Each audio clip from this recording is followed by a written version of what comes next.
Hola, bienvenidos a Royumi, yo soy Pablo. Y yo soy Carmen. Y en este canal hablamos de Japón y obviamente hoy no es la excepción. En esta ocasión les queremos hablar de inventos, como ya hablamos en otro video, pero esta vez les vamos a contar sobre inventos modernos que todavía actualmente están cambiando. No que cambiaron, sino que están cambiando nuestra vida, que son muy patentes, muy vigentes y que además de todo, muchos de ellos nos siguen todavía sonando a cosas del futuro, de ciencia ficción, pero ya están aquí ahora y todo el mundo la está usando y todo el mundo está tratando de desarrollar más adelante con estos mismos inventos. Perfeccionándolas, mejorándolas. Increíblemente muchos de estos inventos te darán cuenta de que tienen esa característica japonesa de querer buscar un pequeño detallito, algo chiquito que pueden mejorar.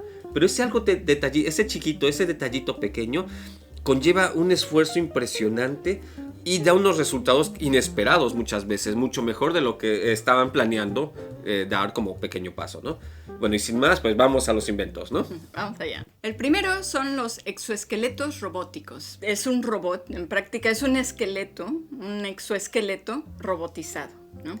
Para los que han visto Alien o han jugado algunos videojuegos, prácticamente es un traje, algo que te pones de metales y plásticos y todo con articulaciones que en pocas palabras te da una super fuerza, una estabilidad más grande. O sea, son una ayuda a tu propia musculatura, a tu propia estructura ósea. Por eso exoesqueletos robóticos, ¿no? Así es, va por fuera.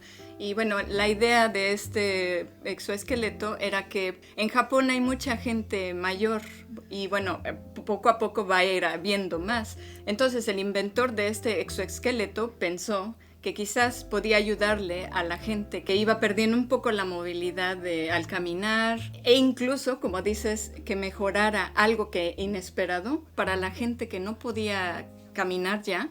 Fue algo que también le ayudó. A la vez, estos exoesqueletos les ayuda a la gente que tuvo algún tipo de lesión por accidente automovilístico, por ejemplo, a hacer sus tratamientos de recuperación muchísimo más fáciles de llevar y más rápidos, ¿no? Porque básicamente le pueden ir cambiando el nivel de ayuda del exoesqueleto al punto que ya al final no lo necesiten del todo, ¿no? Y no solo se detuvo ahí la cosa, ¿no? Sino que vieron el potencial en otras áreas. Y por ejemplo ahora en la industria también están llevándolo a cabo para gente que tiene que, por ejemplo en las fábricas, en la construcción metalúrgica y así, cargar piezas muy pesadas, motores, material pesado, o en las bodegas, por ejemplo, para poder mover cajas muy, muy pesadas.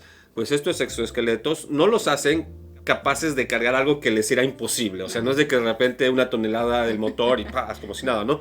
Pero evita que tengan accidentes físicos, ¿no? Les da un sostén más estable en la columna vertebral, etcétera, ¿no? Sí, porque de hecho empezó en las piernas solo para asistir en la caminata o en el caminar. Después ya hicieron para la espalda y para los brazos, ¿no? Como dices, quizás cargas el mismo peso, pero te cansas menos y no te duele menos, ¿no? La espalda, ¿no?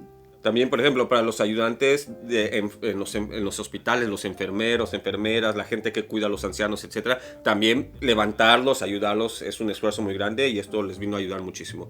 El siguiente es un polvo para purificar el agua. Pues prácticamente es eso, es un polvo hecho a base de un ácido que está dentro del natto. La finalidad que tenía el inventor en mente, obviamente era purificar el agua, pero él sufrió mucho, ¿no? En el temblor de 1995 vio que, bueno, ya saben, hubo muchos daños y en un momento el agua ya no fluía, ¿no? Ya no había en la llave, entonces tenía que ir la gente a recoger en pipas de agua, así, con su botecito, y medio se estaba peleando la gente, ¿no? Porque realmente escaseaba. Entonces a él le vino la idea un momento, estaba en un estanque y vio que el agua, o sea, estaba viendo el agua y se le ocurrió cómo hacer para limpiar el agua si había por todos lados, pero bueno, estaba estancada, ¿no? Siempre ha habido tipo líquidos, gotitas, ya saben que le dan, o filtros especiales, pero o son muy poco prácticos o son muy caros. Entonces él quería algo muchísimo más fácil de utilizar, más fácil de llevar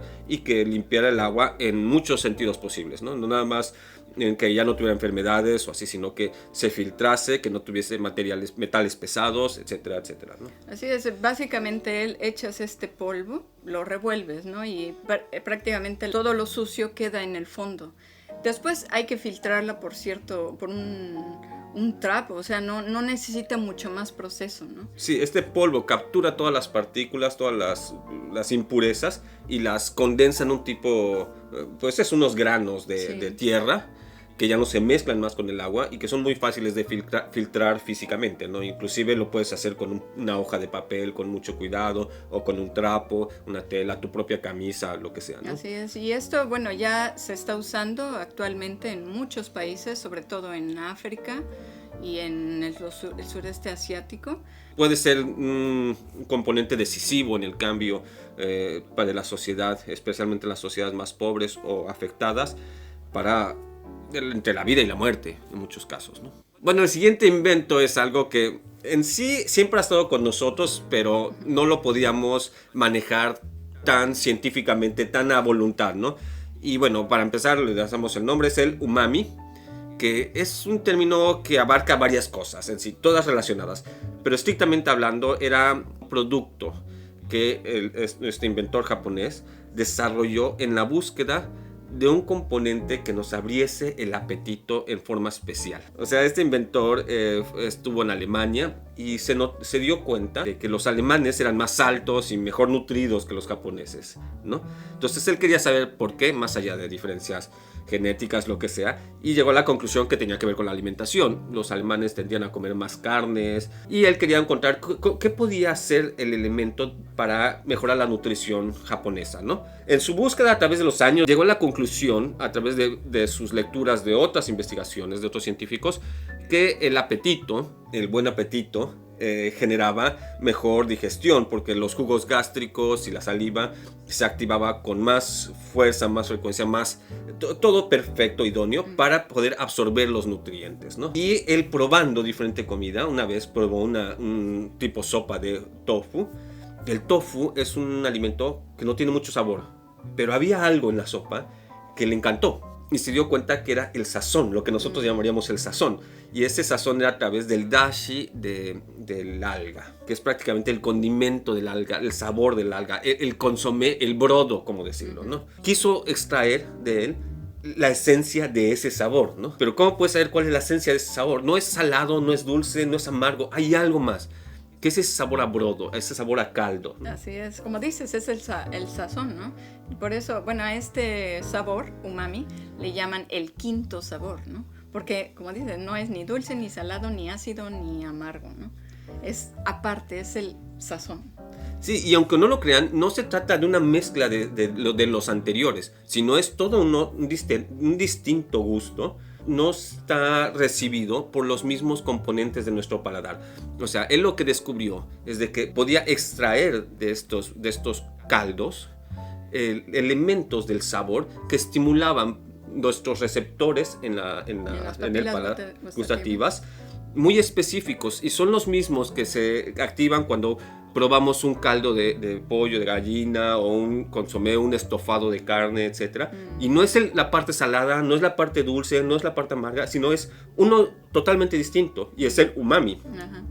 Y encontró que además de todo, activaba los jugos gástricos y la saliva muchísimo más eficientemente que cualquier otro. O sea, él descubrió el origen del buen apetito, del buen apetito, sí. Y pues prácticamente esto ha ayudado a que mucha gente encuentre más gusto y más fácil de cocinar.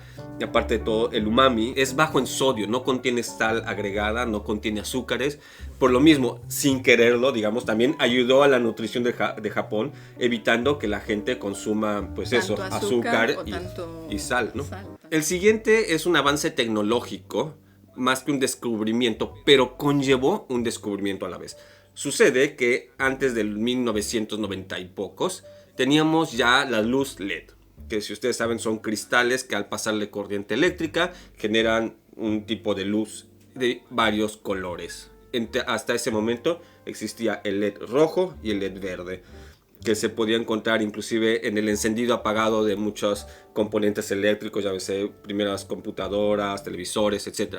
Pero no teníamos todavía el LED azul. Este descubrimiento del LED azul, o esta invención del LED azul, fue a través de 2 científicos japoneses. Bueno, 2 científicos a cargo de un equipo más grande. Fue en la Universidad de Kioto.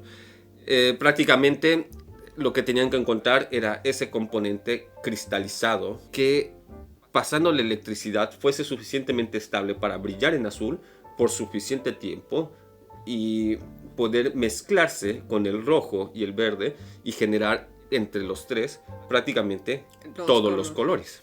Faltándoles el azul, estábamos siempre detrás de la capacidad de generar luces de cualquier color. Si mezclamos los 3, tenemos la luz blanca. Si ponemos diferentes intensidades de los 3 en diferentes ángulos, etc., tenemos toda la gama de colores. Y eso nos llevó a tener pantallas LED, monitores LED, relojes LED, todo LED, donde ustedes pueden ver con una claridad completa la luz en sus computadoras, etc. Es gracias a la invención del LED azul. Sí, pues sí, sin por palabras. Todos sí. lados. O sea, pantalla que tú veas Con LED, sí. es con LED. ¿Este fue también premio Nobel? Sí, ellos ganaron el premio Nobel de la física química aplicada o algo así. O sea, por los LED ganaron el premio Nobel.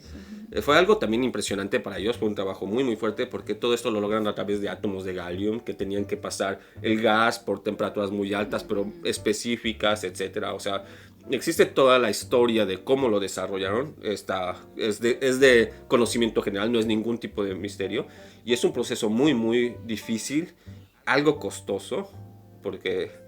Bueno, el descubrirlo, el hacerlos ahora ya con todo bien puesto en el menú no es tan costoso, ¿no? Pero... El error y prueba y error, ¿cuántos han de haber hecho? ¿No? Así es. Ahí sí cuesta. El siguiente es un autentificador de las venas de la palma. O sea, tú pones tu palma y te lee las venas de tu palma. Y esto sirve como identificador, verificador de identidad, ¿no? Así es, porque el inventor se dio cuenta de que todos tenemos nuestras venas son diferentes de cada uno, ¿no? Ya en esa época existían los lectores, los verificadores de identidad por huellas digitales, pero tenían el problema de que la huella digital está en una zona muy muy delicada del cuerpo. Cualquier herida, cualquier cambio en su superficie, llámese por trabajo duro, pegamento, etcétera, callos, cualquier deformidad posterior o incluso pérdida del dedo, por ejemplo, podía llegar a ser un grave problema, ¿no? Para poder seguir utilizando la fórmula del dedo, de la huella digital, ¿no? Entonces este inventor investigó más a fondo sobre qué otras posibilidades había de tener una verificación un poco más fiel, ¿no? Sí, una seguridad más alta, ¿no? Y entonces, vio que había un investigador, una investigación en Inglaterra de las venas del puño, digamos, de esta parte, ¿no? Estuvo investigando sobre eso y él mismo diseñó sus venas, todo, pero luego se quedó pensando ¿qué pasaría si fuese la palma? Lo que sucede es de que todo esto funciona a través de luces infrarrojas y se dio cuenta, haciendo diferentes pruebas con diferentes zonas de la mano, que la zona que más reflejaba venas y que más complejidad de venas se notaba era la misma palma de la mano, ¿no? Querían mejorar la diferencia con las huellas digitales, que no querían que se tocara la superficie por cuestiones de higiene y por cuestiones personales, etc. Entonces inventaron este lector que prácticamente te lee a una distancia considerable la palma de tu mano y te reconoce, ¿no? Los encuentran en los supermercados, en los cajeros automáticos, lugares, no se diga si es por ejemplo a las compañías, que los empleados que ponen su palma y pueden accesar a diferentes zonas exclusivas de acceso, etcétera, ¿no? Y lo fenomenal es de que no importa si tu mano tiene callos, ha sido muy maltratada, tienes una herida, etcétera, las venas siguen estando ahí, el patrón de las venas las reconoce, ¿no? Es eso, ¿no? También decía él que es como las venas están por dentro, pues es la probabilidad de que se muevan o que cambien es muy muy difícil, ¿no? Y son únicas en cada ser humano, que se empiezan a diferenciar realmente ya desde antes del nacimiento, desde la gestación. Nuestro trazado de las venas internas es único, es personal, ¿no? Nuevamente, el siguiente se trata de esos que es un pequeño paso hacia la mejora, pero que resulta ser un salto gigantesco para la tecnología y para el beneficio de todos, ¿no? En este caso se trata de el stand, la base del brazo completo que sostiene los microscopios médicos para cirugías. Ustedes tienen en cuenta ya las cirugías modernas, donde el cirujano tiene que hacer una intervención en el cerebro de alguien, donde tiene que ser todo muy preciso, etcétera, y están viendo con un microscopio, con unos brazos enormes y así, y muy cuidadosamente. Bueno, este aparato es el microscopio quirúrgico. Muchas veces los tenían que mover, este microscopio, a un lado para poder trabajar. Sí, y poder quitar algo, por ejemplo, así de que algo más grande que no necesita el microscopio. Y en el momento que lo mueven, pues ya se desenfocaba y el brazo mismo quedaba un poco la vibración. Y ustedes tienen en cuenta que cuando tú tienes una vibración pequeña y estás así no lo notas. Pero cuando quieres enfocar un telescopio o un microscopio, esas vibraciones son notorias y te empiezas a marear y todo.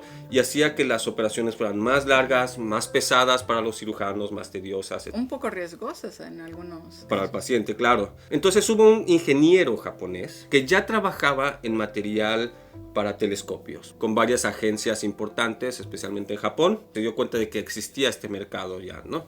Ya tenían incluso como equipo, como compañía, experiencia realizando componentes tanto para las naves espaciales, o sea, para la observación espacial y los satélites. O sea, tenían ya una fama de aparatos de precisión muy fuerte, a pesar de que era un equipo muy pequeño. Todo era hecho a mano, no habían planos de qué seguir, ellos tenían que inventarlo todo, ¿no? Entonces él contactó cirujanos y les pidió permiso prácticamente de poder asistir a una cirugía. Uno de ellos aceptó y se dio cuenta de todos estos detalles que les acabamos de contar del movimiento y pensó, si puedo mejorar, aunque sea ese pequeño detalle de que el microscopio no tiemble, que en el momento que lo mueva de regreso el movimiento de temblar sea muy poco y muy suave y que prácticamente inmediatamente se detenga, es una gran ventaja para todos, ¿no? Y empezó a buscar cómo mejorar en este detalle, ¿no? Que si empaques de tal forma, que si movimiento hidráulico, que si contrapesos, etc. Y otro detalle que notaba, que decíamos, es el enfoque, ¿no? E inventó una forma también de seguros, en el que una vez que enfocas la primera vez, ahí se queda la distancia. Entonces puedes mover todo, etc., pero no cambia la distancia. Entonces cuando regresas, queda siempre en la misma distancia. No necesitan perder tanto tiempo en que si enfoca o que si se mueve y todo lo hacía más ágil, se cansaban menos, duraban menos las cirugías, o bueno, duran menos las cirugías. El siguiente es un invento en la agricultura. Este invento es una tela o un acetato, imagínense un plástico muy muy delgado, o estos wrapping, ¿no? Como le llaman, para guardar la comida. Así es muy muy delgado, es a base de un hidrogel que hace que no necesites ni tierra ni tanta agua para poder sembrar. Esta tecnología venía estudiada ya desde los pañales desechables. Esta absorción de los líquidos hacía que se volviera como una gelatinita, ¿no? Un tipo gel en el pañal desechable, ¿no? Entonces, a partir de ahí, el inventor pensó que quizás podría funcionar para la agricultura, porque él había visto un artículo sobre los problemas que iba a tener en el futuro la agricultura, ¿no? Ya saben, Japón es un país donde casi sí hay tierra y sí hay espacio todavía, pero comparativamente reducida, ¿no? Sí, entonces él empezó a idear esta nueva manera de producir, o bueno, de generar plantas a partir de este hidrogel. Y bueno, sí, funciona. Digamos, se parecen unos detalles a la hidroponía, que es el plantar directamente en el agua, pero con ciertas mejoras, ¿no? De entrada, por ejemplo, las raíces se adhieren a esta película, a este film de plástico. Entonces, prácticamente tú puedes levantar este film de plástico y llevarte todas las plantas agarradas a este film y colocarla en otro recipiente, en otro lugar, transportarla, guardarla, ponerla a salvo, etcétera. No están sujetas a un solo espacio, ¿no? Así es, y de hecho, no maltratas las raíces, ¿no? Así es, y si por ejemplo, eso es un problema muy grande aquí en Japón, el hecho de que de repente hay tifones. Muchas cosechas se echan a perder por los tifones, ¿no? Las arrancan o la lluvia las deshace, ¿no? Cambio fuerte de temperatura, cambio por cualquier tipo de motivo en la tierra. Se usó mucho después del tsunami en Tohoku, pues toda la zona del norte de Japón quedó muy dañada por el agua salada y pues prácticamente trajeron estas películas y podían preparar recipientes de agua con suficientes nutrientes para el agua, o sea, es agua con complementos nutrientes, y poner este film y ahí plantar directamente las semillas, poner las semillas y crecían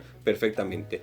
Y lo único que tienes que hacer es prácticamente cambiar el agua y agregar los nutrientes, y así te puedes ir. Y además tú puedes seleccionar la cantidad de nutrientes y el tipo de nutrientes que necesita, o si tienes que tratarlo en cierto modo médicamente a todas estas plantas, etcétera, ¿no? No está sujeto a lo que la tierra te puede dar, ¿no? Entonces no dependían de la posibilidad de que la tierra estuviera radiactivamente dañada, ¿no? Así es, y justamente este gel deja pasar los nutrientes y las bacterias o los virus los mantiene a raya, ¿no? O sea, fuera de la zona del hidrogel. Entonces la planta prácticamente se nutre de todo esto, pues de lo bueno, ¿no? De lo bueno, de lo que necesita, ¿no? Dejando enfermedades fuera. Aparte, otras cosas que notaron es, por ejemplo, el hidrogel pues absorbe el agua, no la permite salir tan fácilmente, ¿no? Tan fácilmente, sí la deja salir, ¿no? Pero esto provoca que la planta, cuando necesita más cantidad de agua, pone más azúcar en los frutos, o por ejemplo, en el caso de los tomates, necesita concentrar más azúcar en el fruto para que se estimule la absorción de agua hacia el fruto, para ayudarlo a crecer. Al no poder absorber tanta agua directamente por esta película, al hacer más esfuerzo, pues pone más azúcar, ¿no? Y crecían unos tomates que eran prácticamente tan dulces como una fruta, como un melón, como una manzana, ¿no? Entonces subiendo también el sabor de estas, ¿no? Esta tecnología se ha utilizado en lugares como Dubái, donde prácticamente, ustedes saben, hay un desierto y no pueden plantar directamente en la tierra. Ellos pusieron todo el equipo, o sea, el agua con nutrientes, la película y plantaron tomates y crecen perfectos. Y dice que incluso mejor porque el sol y la temperatura de Dubái es perfecta para el crecimiento de la planta. Lo que pasa es que no tienen la tierra buena para ella, ¿no? Pero con esto ya no dependen de la tierra, ¿no? Entonces crecen unos tomates maravillosos. Y locales, ya así no tienen que perder, bueno, más dinero en importar las frutas, los vegetales, todo esto. Bueno, el siguiente también es una mejora. Esta no es una pequeña mejora, la verdad es que es una gran mejora. No es un invento totalmente, aunque sí se puede considerar un invento totalmente. Son los QR Code. QR Code se llama Quick Reading Code, que son prácticamente códigos de barras, pero que son cuadrados y parecen como cuadritos con un montón de cositas y tienen cuadritos en las esquinas. Ahorita lo están viendo aquí en una imagen. Prácticamente esto es un invento japonés. La persona encargada del equipo que lo inventó, ellos trabajaban en la realización de lectores y desarrollo de tecnología para los códigos de barra. Y empezaron a tener llamadas de auxilio, problemas, porque la cantidad de códigos de barras que necesitaban para poder decir esta pieza para este modelo, para esto específico, de este tamaño, para esto, bla, bla, bla. Eran demasiados códigos. Y el código de barras tradicional no podía leer tantos números. Creo que, no me tomen la palabra, pero creo que podía leer hasta 40 y no sé qué números por código.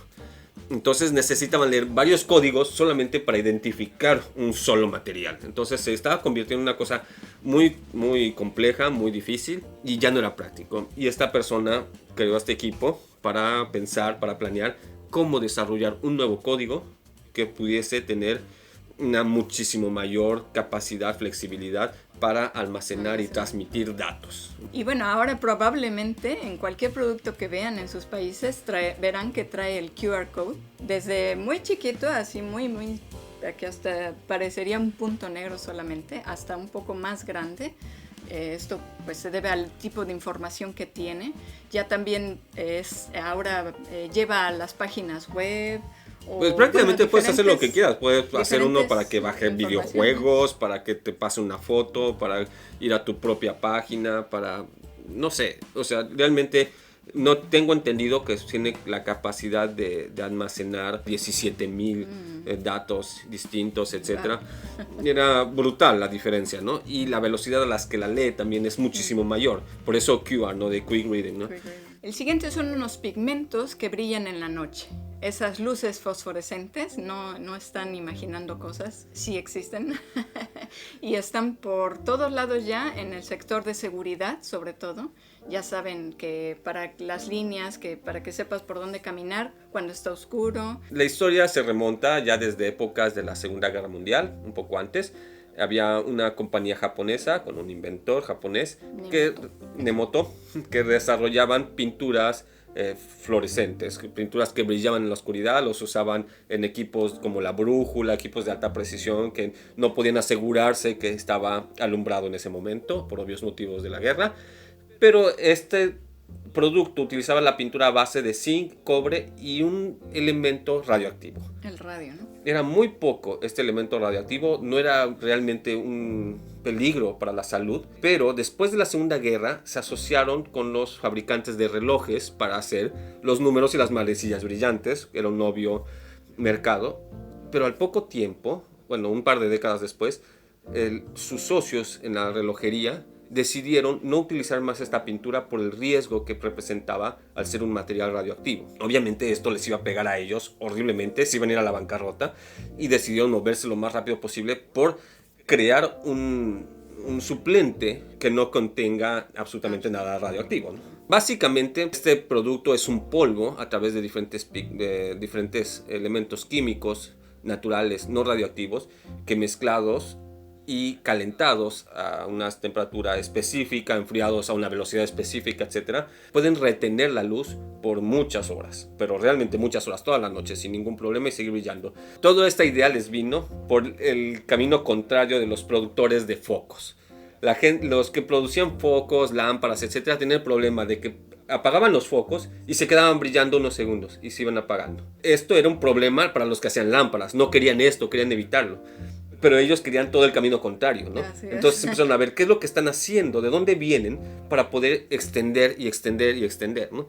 Y hay ya pigmentos de diferentes colores, además de todo, ¿no? Así es, ellos tienen hasta su museo donde ponen todos sus displays, las cosas a las que han puesto estos pigmentos fluorescentes, y prácticamente tú apagas las luces y se ve todo iluminado, ¿no? Entonces, han visto los letreros de emergencia, los muñequitos que brillan en la noche, el póster que tienen con no sé qué personaje que brilla, bueno, su reloj que brilla, etcétera. Todos estos vienen de este mismo pigmento. Es la única compañía que puede utilizar este pigmento porque tienen la patente registrada en 140 y tantos países. Entonces, prácticamente son ellos los que lo hicieron. Bueno, la siguiente y última no es exactamente un invento totalmente, sino es un invento que se está desarrollando, pero le vamos a llamar los robots dinosaurios, porque es una compañía que desarrollaba robots, pero no como se los imaginan tipo Trippy o Asimo o esos modernos, sino de estos como de parques de atracciones. Y empezaron haciendo animales para zoológicos, para partes de atracciones, etc. Y empezaron a desarrollar diferentes técnicas para que el movimiento fuese natural, para que la textura fuese natural, etc., ¿no? Y llegaron poco a poco avanzando en la historia de esta compañía a llegar ahora que hacen también, por ejemplo, dinosaurios. Es su especialidad para museos en todos lados del mundo, en Nueva York, en Japón, etc., donde hay dinosaurios robóticos que ven y que tienen la piel y que se mueve suavemente y que se ve cómo respira, cómo parpadea, todo esto son desarrollos por ellos. Y ahorita están desarrollándolo, pero más hacia la industria de la robótica, de los androides, ¿no? Ayudando a darle este realismo a los androides que, por ejemplo, trabajan aquí en Japón ya como recepcionistas en hoteles, cosas así. Así es, para que uno sienta un poco más cómodo al ver un robot. Tú sabes que es un robot, sabes que no es una persona, pero muchas veces no sabes cómo actuar o cómo reaccionar porque lo ves artificial. Y con todos estos detalles de hacer como que respira y los nervios de los ojos, por ejemplo, que se mueven, todo esta perfección en la robótica puede ayudar a que haya la relación sea más humana, como decirlo. Hay dos escuelas actualmente en la robótica de los androides, que es una al estilo Asimo, al estilo Pepper, donde todo es muy limpio, futurista, así como Eva de Wall-E. Que sabes perfectamente que estás hablando con una computadora, que no hay misterios y tu cerebro lo acepta casi como si estuvieras hablando con un juguete. Y hay la otra escuela que dice hay que buscar integrar tanto al androide en el diario vivir del ser humano que no note que es un androide, ¿no? Porque cuando notamos que es un androide, pero que está tratando de verse humano, sentimos un rechazo inmediato. Más fuerte que cuando es un androide que sabemos por su diseño que no es, ¿no? Así es. Entonces, ¿cómo lograr que ese androide nos parezca humano y por lo mismo podamos tener empatía hacia él, podamos comunicarnos con confianza hacia él, etcétera? Es el reto que ha tomado esta compañía, ¿no? Como decía, nervios visuales, movimiento del ojo, de los párpados, movimiento de los labios, aun cuando no está hablando, porque eso hacemos. Así Nosotros somos espejo de nuestro interlocutor, empezamos a mover el labio, la boca, de lo que la otra persona está diciendo mientras nos está hablando. Todos estos detalles, la respiración, son cosas que perceptivamente están presentes, pero que no les ponemos siempre tanta importancia. Pero cuando no están, nos causan un shock de sensación, de percepción, ¿no? Así es, sí. Y bueno, eso es importante para las personas que necesitan esta compañía de pues un robot o bueno, que le humanice más la relación, ¿no? Muchas veces no te sientes satisfecho, como decir, en una relación si es un robot, ¿no? Lo sientes muy alejado, ¿no? Y quizás no hay momentos en los que te sientes triste y quisieras contarle a alguien tus problemas, no sé, y el hecho de que haya un androide que se parece y casi todo es muy humano, te haga sentir bien, ¿no? Y bueno, estos fueron los inventos modernos que están cambiando actualmente, que están en progreso en nuestra sociedad, que son de Japón. ¿Cuántos de estos ya conocías? ¿Cuál les sorprendió más? Cuéntanoslo en los comentarios. Y si te gustó este video, por favor dale like, no se te olvide suscribirte al canal y picarle a la campanita para recibir notificaciones cuando saquemos un nuevo video. Y si crees que a alguien le pueda gustar o interesar este video, no dejes de compartirlo, nos ayudarías muchísimo. Y si quieres ayudarnos un poquito más, puedes hacerlo formando parte de nuestro Patreon. Desde $3 puedes recibir ventajas de nuestra tienda en línea, spoilers, videos inéditos y más. Bye bye, mata mitene, jikai mo o tanoshimi ni.